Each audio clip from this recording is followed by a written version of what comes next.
인사하십시다. 참 만나뵈니 반갑습니다. 아멘. 예, 또 오랜만에 뵌 분도 있고 또 처음 뵌 분도 있고 하여튼 만나뵈니 반갑습니다. 그런데 여러분 혹시 우리에게 4일이 남았어요. 우리의 삶이 4일 남았어. 4일? 네, 4일 남았어요. 그럼 뭐 하실래요? 네? 우리 호열 집사님 선물도 받았으니까. 네. 우리 호열 집사님 4일 남았어. 뭐 하실래요?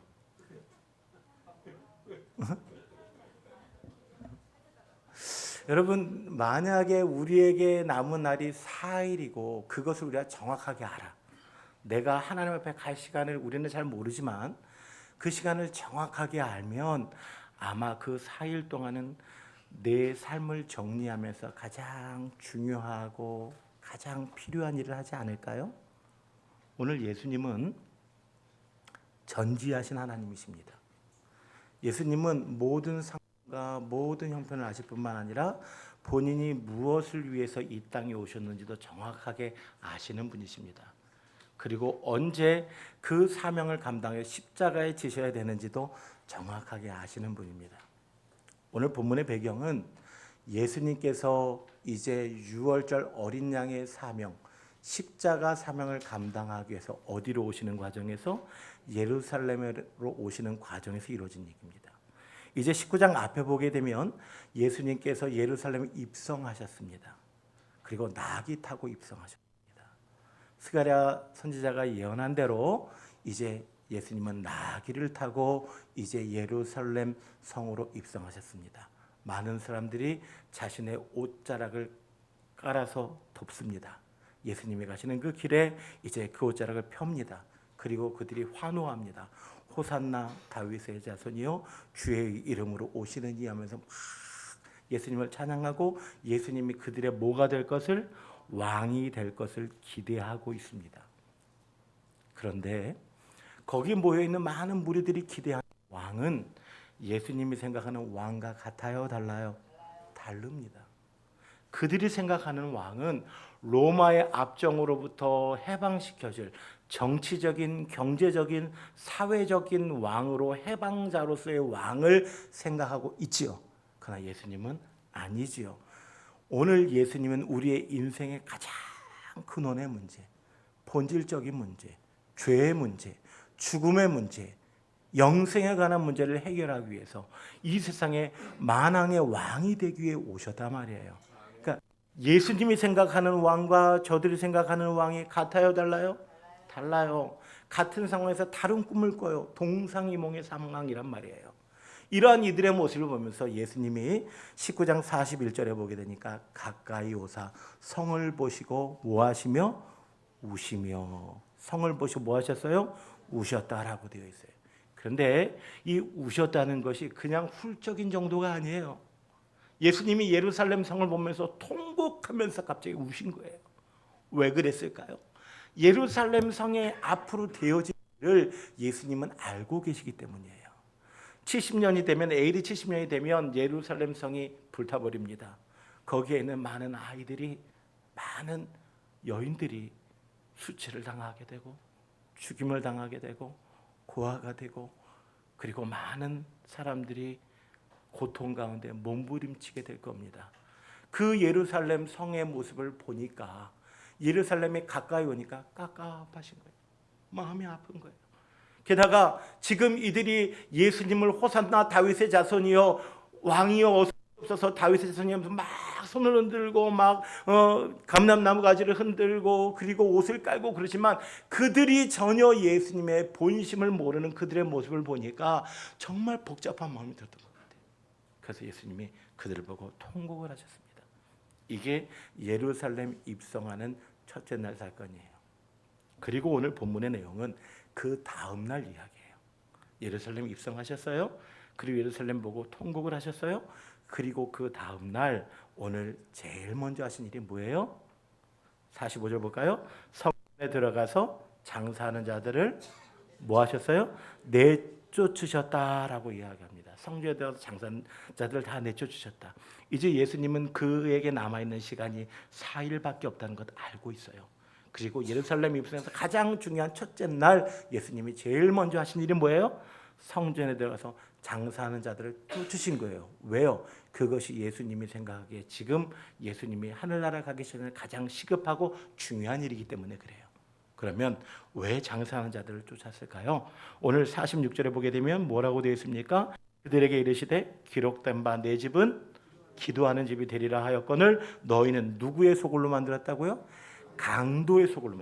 강도는 뭐 하는 사람들이에요? 남의 거 빼앗는 사람들이에요. 빼앗는 사람들.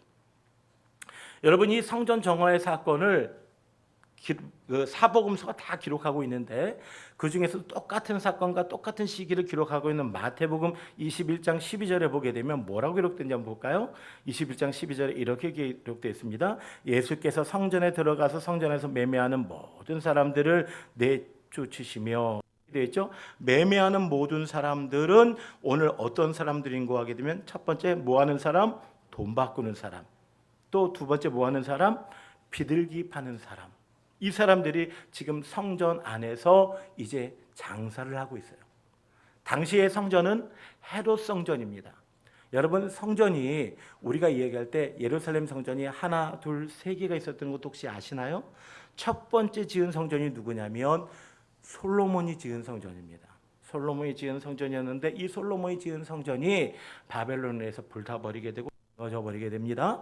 그리고 바벨론에서 돌아온 사람들이 신앙을 70년 동안 바벨론에서 고통당하고 시련당하면서 우리가 누구를 의지하지 않았기 때문에 이렇게 어려움을 당했다? 하나님을 의지하지 않냐고 하나님 말씀을 청종하지 않아서 이렇게 흩어짐을 당하고 어려움을 당했다는 사실을 깨닫고 누구 앞으로 돌아오기를 소원합니까? 하나님 앞으로 돌아오기를 소원합니다. 여러분 생각해 보십시오. 70년이 지났어요. 70년이 지났으면 바벨론에서도 이제 그 사람들 어느 정도 뿌리 내린 사람들 아니겠어요? 뿌리 내린 사람들인데 이들은 정말 빡한 땅, 풀 한 폭이 남아있지 않은 그 땅, 예루살렘으로 그들은 자원해서 돌아갑니다. 거기에 뭐가 있다고? 거기에 뭐가 있다고? 하나님이 자신들의 민족에 주던 땅이고 하나님 앞에 제사했던 하나님 앞에 예배했던 그곳이 있기 때문에 그들은 아무것도 없는 그 땅으로 자신이 살던 모든 삶의 터전들을 버리고 돌아갑니다. 뭐 하나 가지고? 신앙 하나 가지고. 그들이 그리고 십시일반에서 성전을 세웁니다. 그 성전이 제2성전 수룹바벨 성전이에요. 여러분, 이 수룹바벨 성전이 앞에 있는 솔로몬 성전보다 좋을까요? 나쁠까요? 초라하겠죠. 앞에 솔로몬은 당시에 그 근동 지역에 정말 금도 많고 은도 많고 힘도 센 왕이었단 말이에요.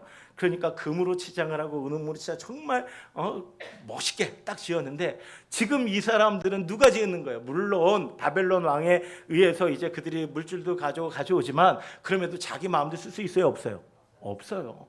그러니 자신들의 것을 다 내놓고 자신들의 것을 했다고 할지 여러분 이들은 포로였던 사람들이에요. 잡혀갔던 사람들이에요. 이민자들이에요. 이민자들이 와가지고 세운 그 성전이 그 앞에 솔로몬의 성전을 보았던 사람들이 보기에 얼마나 초라했을까요? 그래서 스룹바벨 성전을 짓고 낙헌식을 할 때에 많은 사람들이 솔로몬 성전을 보았던 사람이 펑펑 울었다고 기록되어 있어요. 그렇게 세워진 성전이 제2성전 스룹바벨 성전이에요.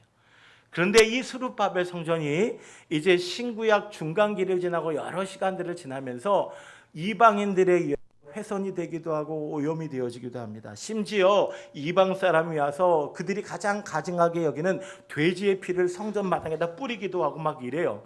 이러다 보니까 예루살렘에 있는 그 유대인들이 마음에 생각하기를 이 스룹바벨 성전은 하나님의 영광이 좀 떠난 것 같다. 뭐 이런 생각들을 하고 있었던 것 같아요. 그런데 그때에 이제 헤롯이라고 하는 왕이 나타나게 됩니다. 이 헤롯이라고 하는 왕은 어떤 왕인고 하게 되면 당시에 지금으로 치자면 뭐 북아프리카, 소아시아 그리고 중동 요 지역을 전체를 통치하는 남부 유럽 전체를 통치하는 로마라고 하는 나라. 로마라고 하는 나라가 전 세계를 다스리고 있는, 지중해 주변의 모든 나라를 다스리고 있었던 그때에 이제 로마 황제하고 관계를 잘 맺어서 요 예루살렘 지역은 내가 다스릴게요. 그랬더니 이제 로마 황제가 그래 네가 다스려라 해가지고 왕이 돼가지고 온 사람이 누구냐면 헤롯 대왕이라고 하는 사람이에요.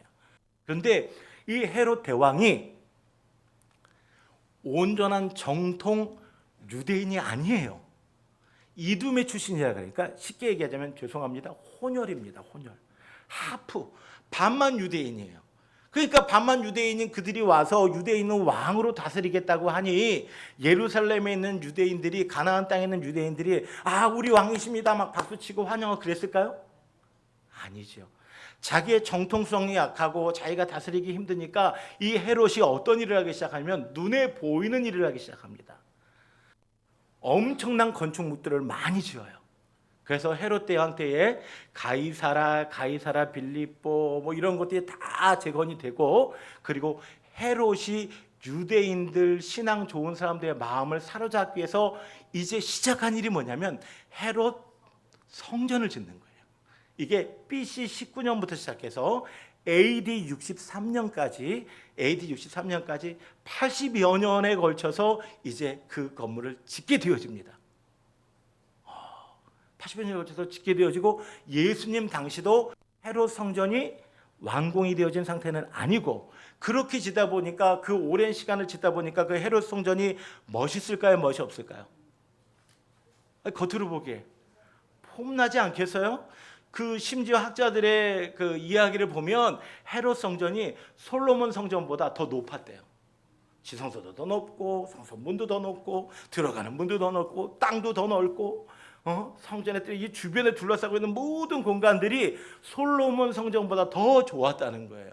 더 화려했다는 거예요. 그러니 어떻습니까? 이제 이 솔로몬 성전보다 더 화려하고 이 좋은 그 헤롯 성전을 지었으니 이 헤롯이 어떻게 사람들에게 뭐 받고 싶은 거예요? 인정받고 싶은 거예요. 그러면 사람들에게 인정받고자 해서 누구를 먼저 포섭을 했겠어요? 당시의 종교 지도자들을 포섭을 해요. 종교 지도자들을 포섭하면서 어떤 일을 하는가 하게 되면, 너희들이 성전 제사할 때 드리는 성전세라든지 이런 모든 것들이 너희들 주관해서 하도록 해라. 원래 유대인들은 이제 스룹바벨 성전 때부터 성전세를 냈어요. 성전세라고 해서 1년에 반세겔이라고 하는 돈을 냈습니다. 얼마요? 반세겔. 근데 이 세겔이라고 하는 화폐 단위는 히브리인들의 동전이에요. 히브리인들의 동전. 자, 그런데 아까 그 말씀드렸죠. 지금은 누구의 통치가 가운데 있다? 로마. 헤롯이 다스리기 전에 실제적인 통치는 누구예요? 로마예요. 그러면 그 당시에 통용되어지는 보편적인 돈은 어떤 돈이에요? 로마 돈이겠죠. 로마 돈. 여러분 동아시아를 갔어요? 태국을 갔어요? 그리고 뭐 베트남을 갔어요? 어느 나라 돈 써야 돼요? 그 나라 돈 써야 돼요. 우리 돈 가지고 이렇게 하면 물론 이렇게 자고 나서 이렇게 뭐 1,000원, 2,000원씩 놓는 경우도 있어요. 그렇지만 그 돈을 마음껏 쓸 수 있어요? 없어요? 없어요. 환전이라는 걸 해야 돼요. 그러니까 모든 유대인들은 히브리 돈으로 반세겔을 내야 되기 때문에 이들이 반드시 로마 돈을, 자신들이 가지고 있는 로마 돈을 누구 돈으로 바꿔야 된다? 히브리 돈으로 바꿔야 되는 상황이었어요. 자, 그런데 아무나 그 성전 안에서 돈을 바꿀 수 있었을까요? 아니죠. 아까 얘기했잖아요. 헤롯이 당시 종교 지도자를 결탁을 했고, 그 종교 지도자들이 그 성전에서 자신들의 이익을 챙기기 위해서 환전 상태로 결탁을 한 거예요. 야, 내가 너 요거 해가지고 요만큼은 우리한테 주고 요만큼은 너 먹어. 이러니 수수료가 많을까요? 적을까요? 터무니없이 많죠. 또 그리고 장사하는 또 부류의 사람들이 있어요. 어떤 부류의 사람들이요? 비둘기 파는 사람. 여러분, 하나님 앞에 절기 때마다 제사하러 나올 때에 빈손 들고 나오라 그래서 하나님이 재물 들고 나오라 그랬어요. 재물을 가지고 와야 돼요. 양도 가져와야 되고 염소도 가져와야 되고 비둘기도 가져와야 돼요. 여러분 근데 분명히 기억하셔야 됩니다. 힘에 닿는 대로 내 형편껏 가져오는 거예요. 예?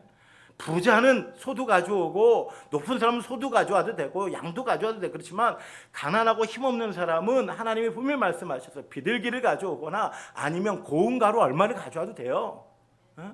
내 상황에 내 형편에 맞도록 중요한 건 내 중심이 하나님께 받쳐졌느냐는 거예요.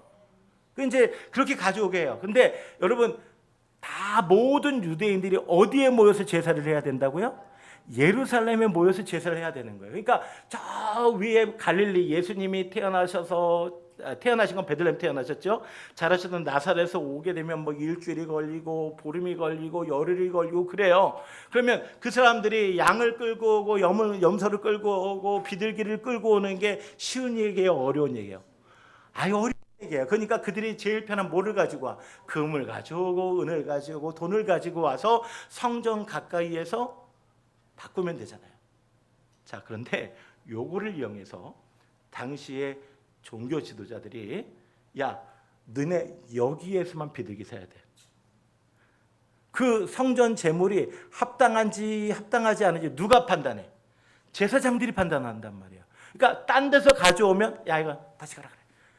이런 식으로 하니까 거기에서만 사야 되는 거예요.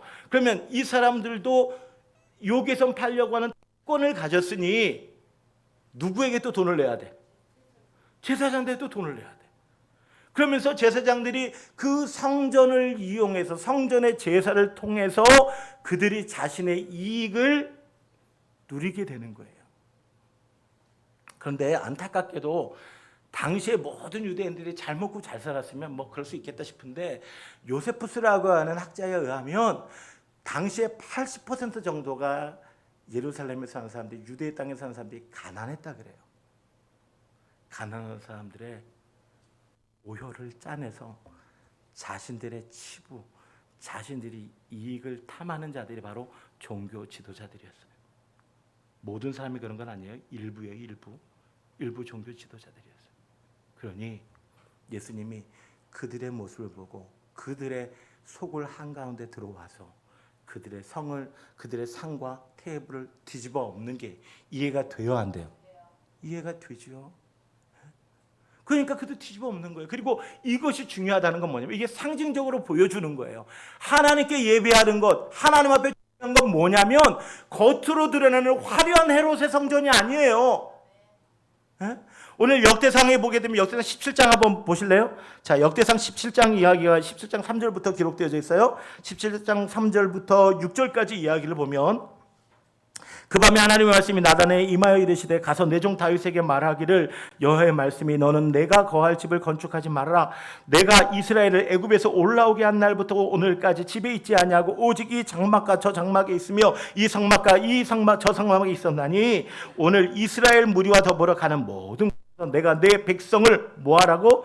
먹이라고 명령한 이스라엘 어느 사사에게 내가 말하기를 너희가 어찌하여 내 백향목집을 건축하지 아니하였느냐고 말하였느냐 하고 이렇게 기록되어 있어요. 이 말씀 무슨 말이에요?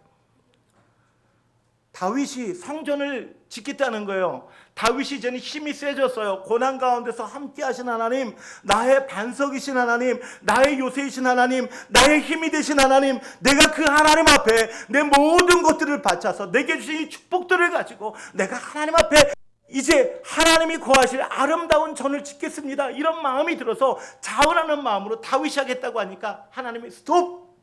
나 그거 원하지 않아. 내가 너희를 출애굽해서 지금까지 사사시대를 거쳐서 사후시대를 거쳐서 지금까지 내가 언제 나를 위해서 집 지어달라 그랬어? 나는 너희들의 장막, 이거 텐트예요, 텐트 속에도 머물렀지만 그래도 나는 하나님이야. 그래도 나는 너를 먹였고 나는 너희를 보호했고 나는 너희의 요새가 됐고 반석이었어. 말씀하십니다. 성전이 중요한 게 아니야. 건물이 중요한 게 아니야. 그러나 네 마음을 알아서 내가 너로 다음 너의 아들 솔로몬한테 짓게 해줄게. 이렇게 이제 한 말씀이 나와요. 여러분, 이 말씀을 통해서 저와 여러분이 기억해야 되는 가장 중요한 내용이 뭡니까? 가장 중요한 교훈이 뭐예요? 하나님 앞에 예배할 때 우리의 겉모습보다 사람들이 무엇이라고 얘기하는 것보다 내가 하나님 앞에 어떠한 자로 서 있느냐가 중요하다는 사실을 기억하시기를 바랍니다. 여러분, 우리는 마음의 할례를 받고 하나님 앞에 마음과 뜻과 정성을 다하여 예배하는 것, 이것이 중요한 겁니다. 제가 지난주에 삭개오 말씀드렸어요. 삭개오 이야기하면서 그런 이야기했어요. 삭개오를 사람들이 뭐라고 평가해요? 죄인이라고 평가합니다. 그런데 우리 주님은 삭개오를 죄인이라고 평가하지 않습니다. 여러분, 오늘 우리의 예배가 사람들에게 그럴듯하게 보여지는 예배가 아니라, 사람들이 멋있게 드려졌다고 하는 그런 예배가 아니라, 나게 드려졌다고 하는 예배가 아니라, 비록 좀 투박하고 비록 좀 남들보다 오케스트라도 없고 막 예배당도 막 그렇지 않아도 하나님을 사랑하는, 하나님의 은혜를 사모하는 한 사람 한 사람이 마음과 뜻과 정성을 모아서 드리는 하나님이 기뻐하시는 예배자가 되기를 주의 이름으로 간절히 축복합니다. 여러분, 오늘 이 본문에서 말씀드린 우리 두 번째로 발견할 수 있는 교훈이 있다면 그건 뭐냐면 47절에 보겠습니다. 47절에 보게 되면 뭐라고 되어 있습니까? 47절, 예수께서 날마다 뭐 하시니? 성전에서 가르치시니, 이렇게 되어 있습니다. 여러분, 예수님께서 성전을 정화시키고 난 다음에 하신 일이 뭐예요? 성전에서 가르치셨어요. 이 부분이 여기에만 기록되는 게 아니라 20장 1절 그리고 21장 27절 계속해서 예수님께서 성전에서 가르치시는 장면이 기록이 되어져 있어요. 그러니까 예수님의 남겨진 4일 동안 제일 먼저 성전 정화하시고 그 다음에 뭐 하셨어요? 열심히 복음을 전파하셨어요. 그런데 여러분, 이 복음을 듣는 이들이 예수님의 마음을 알아요, 몰라요? 몰라요. 심지어 누구도, 제자들도 몰라. 제자들도 몰라. 예수님이 십자가에 달려 돌아가실 때 그들이 다 뿔뿔이 흩어지잖아요. 도망가잖아요. 그런데 그 모든 되어질 사건들을 주님이 십자가에 달려 돌아가실 때 자신을 못 박으라고 소리치를 이들이 바로 내가 가르치는 자들 중에 있는 것 주님이 알아요, 몰라요? 아시죠? 에? 주님의 제자들이 이렇게 열심히 해도 지금 전혀 이해하지 못하다가 나중에 뒷북칠 거 알아요, 몰라요? 알아요. 그럼에도 불구하고 주님은 쉬지 않고 주의 말씀을 전해요. 여러분, 제가 지난 수요일 날 우리 신명기 마지막 세 번째 설교하면서 31장과 32장 이야기하면서 그런 얘기했어요. 여러분, 모세가요, 이스라엘 백성들이 모세가 죽고 난 다음에 하나님을 떠날 것 알았어요. 그래서 이제 31장 27절에 뭐라고 되어 있냐면, 내가 너희의 연약함과 목이 곧은 것을 아나니 오늘 내가 살아서 너희와 함께 있어도 너희가 여호와를 뭐하거든? 거역하거든. 하물며 내가 죽은 후에 너희가 어떻게 되겠느냐? 이 패역한 백성들아, 이런 얘기를 해요.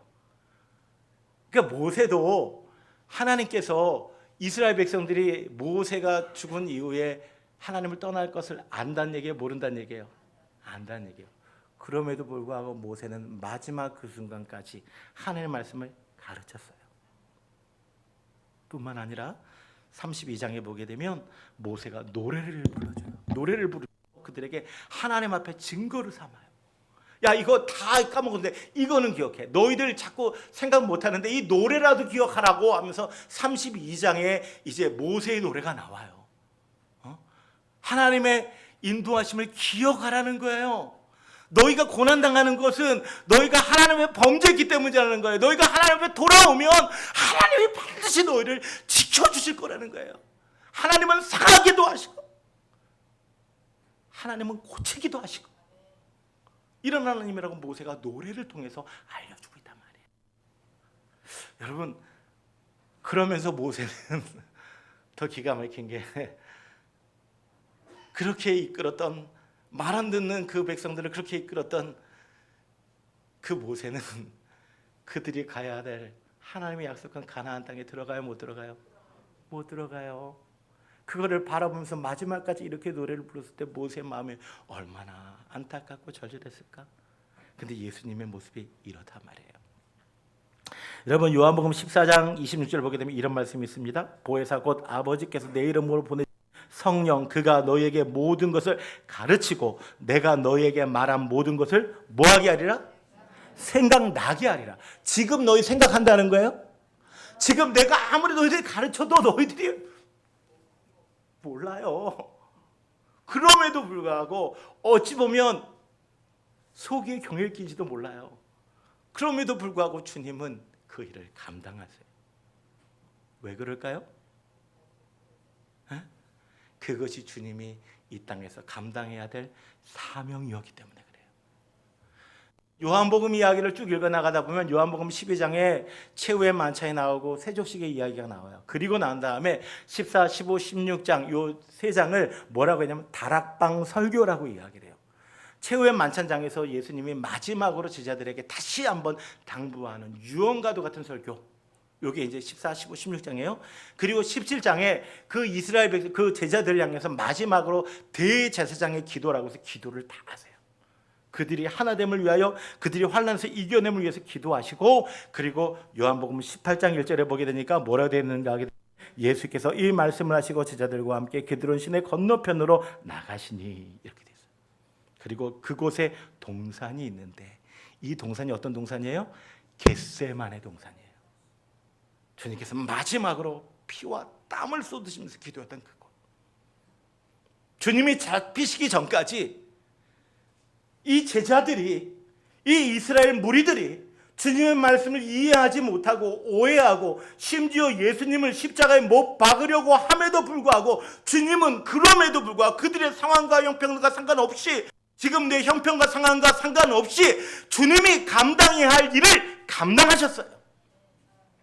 여러분, 오늘 우리가 하나님 앞에 부름받은 사명자입니까?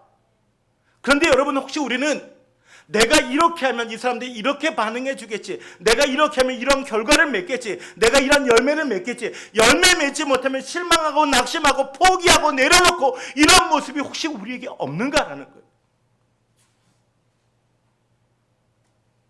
여러분, 우리가 신앙생활할 때 여러분 기억하셔야 되는 것이 있습니다.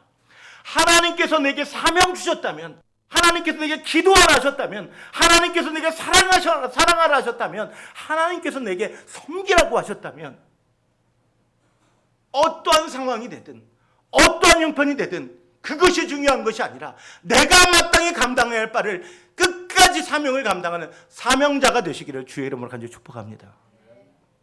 예수님이 이랬단 말이에요. 모세가 이랬단 말이에요.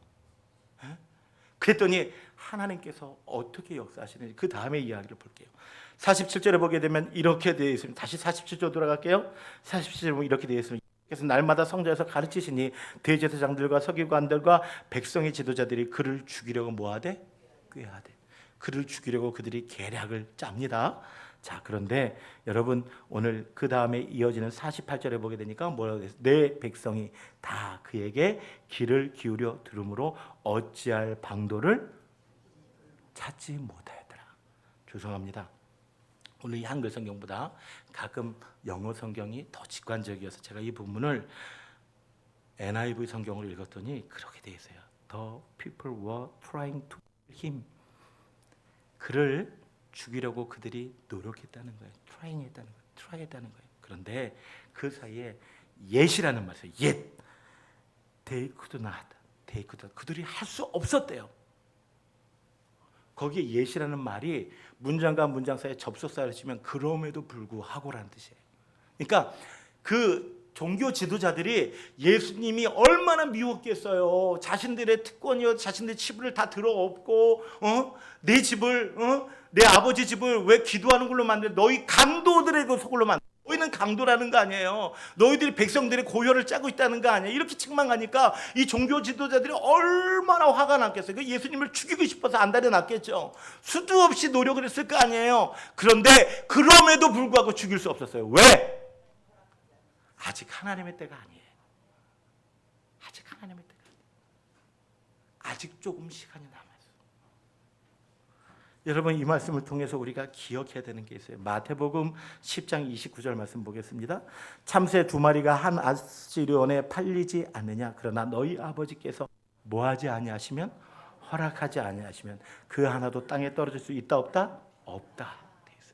신명기 32장 30절, 요거 아까 제가 모세의 노래라 그랬죠? 모세의 노래 가운데서 이제 모세가 노래하는 거 이렇게 얘기합니다. 이방인들이 유대인들을 핍박하고 그들을 멸하고 이런 모든 것들이 어떻게 가능했냐면, 그들은 착각해요. 우리가 힘이 세서, 이방인들은 우리가 힘이 세서 얘네 물리쳤다라고 생각하는데, 오늘 32장 20절 같이 한번 읽어. 시작.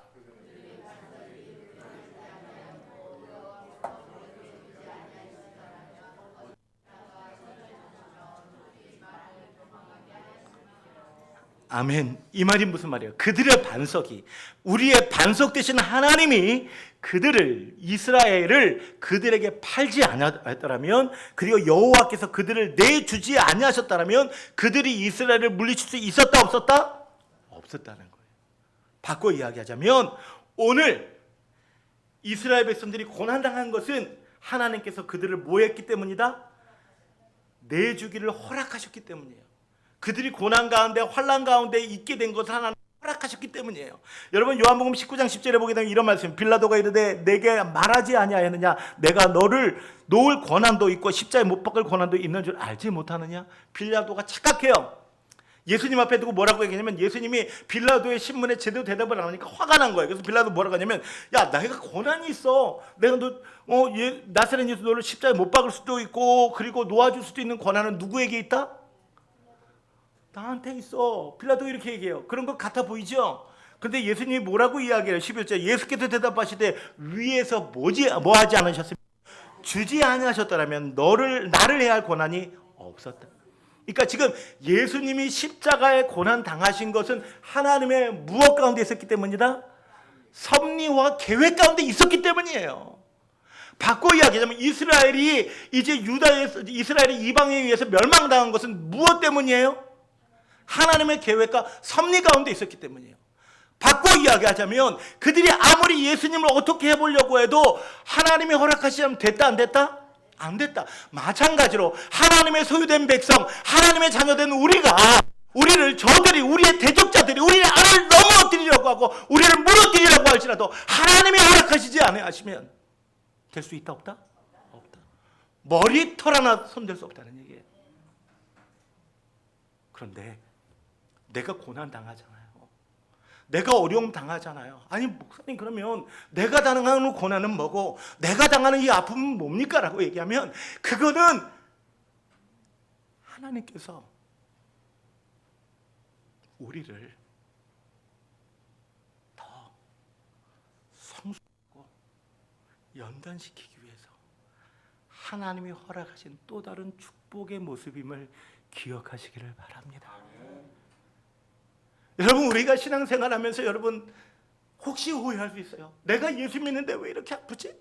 내가 예수 믿는데 왜 이렇게 모든 일이 다 꼬이지? 내가 왜 이렇게 어렵지? 힘들지? 아니, 이거 예수 믿기 전보다 더 힘들잖아. 안 믿었으면 수고하고 무거운 일 다 내게로 오라며.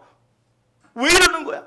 이거는 하나님께서 보시기에, 내 마음속 깊은 것까지 보시는 그 하나님께서 보시기에, 아직도 내가 하나님을 온전히 사랑하지 못하고, 아직도 내가 하나님 앞에 바로 서지 못했기 때문에, 하나님이 그런 나를 연단하기 위해서, 하나님이 그런 나를 하나님 앞에 마침내 무릎 꿇게 하시기 위해서, 하나님이 때로는 시련으로, 때로는 고난으로, 때로는 우리가 감당할 수 없는 여러 가지 장애들로 우리를 훈련시키고 연단하고 계심을 믿으시기를 바랍니다.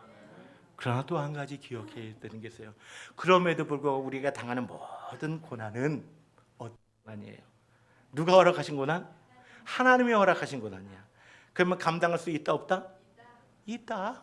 그래서 고린도전서 10장 13절에 이렇게 얘기하잖아요. 사람이 감당할 시험 밖에는 너희가 당한 것이 없나니 오직 하나님의 미부사 너희가 감당하지 못할 시험 당함을 뭐하지 아니하시고 허락하지 아니하시고 시험 당할 즈음에 또한 뭐를 내어주세요?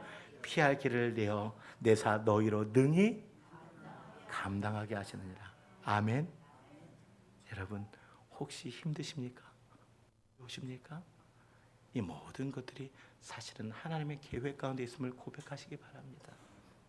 로마서 8장 28절 이렇게 이야기합니다. 우리가 알거니와 하나님을 사랑하는 자 곧 그의 뜻대로 부르심을 입은 자들은 모든 것이 all things 모든 것이 때로는 좋은 것, 때로는 나쁜 것, 때로는 억울한 것, 때로는 너무 힘든 것, 때로는 정말 말하기도 힘든 그 모든 것까지도 합력해서 뭐를 이룬다? 선을 이루느니라. 이 말씀을 기억하시기 바랍니다. 이 말씀을 기억한다면 우리는 범사에 뭐 할 수 있어요? 감사할 수 있어요. 범사에 감사하라. 항상 기도하라. 쉬지 말고 기도하라. 항상 뭐라고요? 기뻐하라고요. 이것이 너희를 향하신 하나님의 뜻이니라. 이 말씀을 우리의 삶 속에 이룰 수 있음을 기억하시기를 바랍니다. 이제 말씀을 마치려 합니다. 여러분, 우리 주님이 얼마나 애끓는 심정으로 마지막 그 일주일 동안에서 첫째 날에 성전을 뒤집어 엎으시면서 오늘 우리에게 삶으로 보여주셨습니까? 가르치시며 끝까지 가르치시며 끝까지 기도하시며 끝까지 자신의 사명을 감당했던 그 주님의 모습을 기억하면서 오늘 우리가 때로는 주일 감당할 때, 믿음으로 나갈 때 힘들고 어려워도 하나님의 계획과 섭리가 있음을 기억하시고 눈앞에 있는 것들에 이리 hil비하지 마시고 참으로 하나님의 믿음으로 끝까지 우리의 경주를 달려가서 오늘 님이 우리를 사랑하는 자야, 내가 너를 찾았다, 내가 너를 위해 십자가에 죽었다, 이러한 은혜로운 말씀을 들을 수 있는 저와 여러분의 삶이 되기를 주의 이름으로 간절히 축복합니다. 기도하겠습니다. 하나님